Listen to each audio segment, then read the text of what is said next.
Imagine sitting down for dinner in America 100 years ago, expecting comfort food, and suddenly realizing some of the ingredients on your plate would completely shock you today. What if I told you that everyday American meals once included things modern kitchens would never touch? Ingredients so strange, so surprising, that even professional chefs today would pause in disbelief.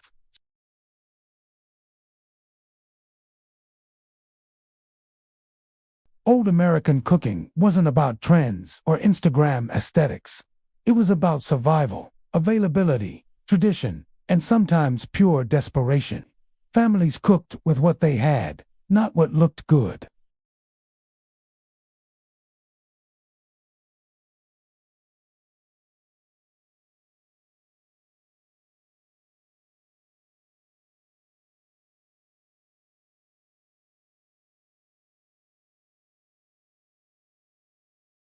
Let's start with something that instantly surprises most people. Animal parts that today are considered waste were once prized ingredients. Feet, heads, tails, organs, and even blood were common in American kitchens.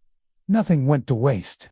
Chicken feet were boiled into rich broths, not because it was trendy bone broth, but because families knew it added flavor and nutrition. Pig's feet were slow-cooked for hours, creating gelatin-rich meals that filled hungry stomachs cheaply. Liver, heart, kidneys, and brains were everyday foods served fried, stewed, or mixed into pies. To modern viewers, this sounds extreme, but to old American families, it was smart cooking. Then there's blood. Yes, animal blood. Blood puddings and blood-based sausages were widely eaten, especially in early American and immigrant households. Blood was a source of protein and iron, and wasting it was unthinkable. Today, the idea alone makes many people uncomfortable, but back then, it was just another ingredient. One of the most shocking ingredients used in old American cooking was lard, and not just a little. Lard was everywhere. It replaced butter, oil, and shortening. Pies, biscuits, fried foods, pastries, and even cakes were made with animal fat. Lard wasn't considered unhealthy. It was considered essential. It was cheap, filling, and long-lasting. In fact, many recipes depended entirely on lard for texture and flavor. Modern recipes still struggle to recreate the taste of old American baked goods because lard played such a massive role. Another ingredient that surprises people today is salt pork. Salt pork wasn't bacon. It was fatty pork, preserved in heavy salt so it could last for months without refrigeration. It was used in soups, beans, stews, and vegetables. Salt pork added flavor to otherwise bland meals and was a staple for sailors, pioneers, and rural families. Many Americans grew up eating beans flavored only with salt pork, and it was considered comfort food. During hard times, especially the Great Depression, American cooking became even more shocking. People used ingredients not because they wanted to, but because they had no choice. Flour, water, and grease could become a meal. People made mock apple pie without apples, using crackers, sugar, and spices to imitate the flavor. Meatless meatloaf used oats or breadcrumbs instead of meat. Coffee was replaced with roasted grains, chicory, or even burned bread. Nothing went to waste, and creativity replaced luxury. One truly unbelievable ingredient was sawdust. In extreme cases, especially during shortages, sawdust or wood pulp was added to bread to stretch flour. It sounds horrifying now, but it kept people alive. Similarly, wallpaper paste was sometimes used as a food thickener because it contained starch. These weren't common daily practices, but they did happen, and they reveal just how desperate life could become. Another shocking ingredient from old American kitchens was vinegar-based preservation. Before refrigerators, food had to last. Fruits, vegetables, eggs, fish, and even meat were soaked in vinegar. Pickling wasn't a trend. It was survival. Pickled pig's feet, pickled eggs, dyed bright colors, and pickled fish were normal sights. The strong smells and flavors might shock modern taste buds, but back then, they meant food security. Let's talk about gelatin. Old American cooking used gelatin constantly, and not the flavored packets we know today. Gelatin came from boiling bones, skin, and connective tissue. This gelatin was used to make savory molds, meat, jellies, and aspics. Meat suspended in jelly was considered elegant and modern in the early 1900s. Dishes that look disturbing today were once served proudly at dinner parties.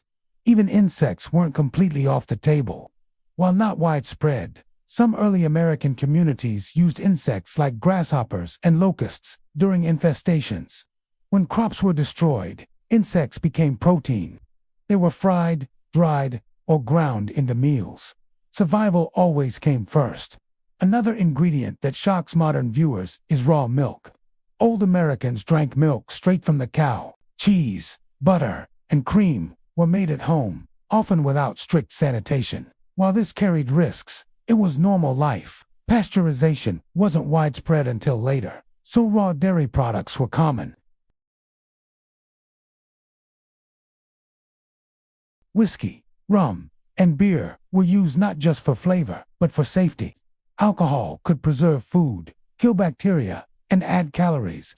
Children even drank diluted alcoholic beverages because clean water wasn't always available. Cooking with alcohol wasn't fancy, it was practical.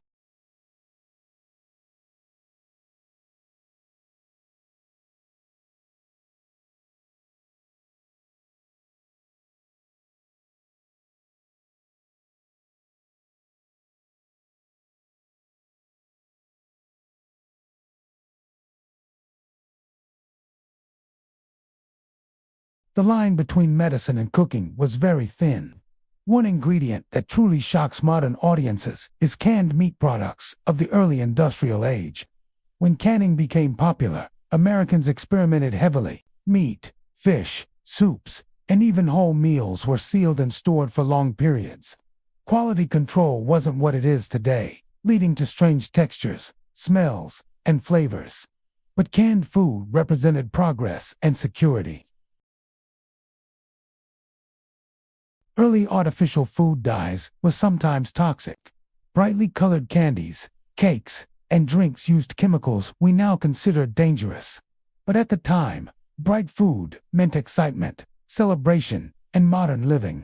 Old American cooking also relied heavily on starches. Potatoes, cornmeal, flour, and rice formed the base of most meals.